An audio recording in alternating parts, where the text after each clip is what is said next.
સુરત ખાતે ભારતીય જનતા પાર્ટી દ્વારા પ્રધાનમંત્રી નરેન્દ્ર મોદીના વ્યક્તિત્વ અને સિદ્ધિઓનું ચિત્ર પ્રદર્શન યોજવામાં આવ્યું છે।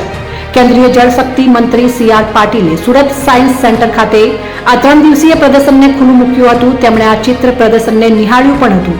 આ ચિત્ર પ્રદર્શનમાં સરકારની વિવિધ યોજનાઓને પણ આવરી લેવામાં આવી છે।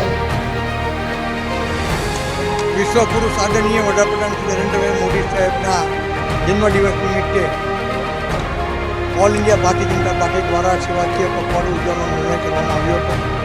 તેના ભાગરૂપ જે વિવિધ કાર્યક્રમો નક્કી કરવામાં આવ્યા હતા તેમાં એક કાર્યક્રમ નરેન્દ્રભાઈ મોદી સાહેબની જીવન અને એમની વિવિધ સિદ્ધિઓનું ચિત્ર પ્રદર્શનનું આજે સુરત મહાનગર ભારતીય જનતા પાર્ટી દ્વારા આયોજન કરવામાં આવ્યું હતું, જેને આદરણીય કેબિનેટ મંત્રી અને ભારતીય જનતા પાર્ટીના પ્રદેશ પ્રમુખ શ્રી સી.આર. પાટીલ સાહેબ દ્વારા ખુલ્લું મૂકવામાં આવ્યું છે।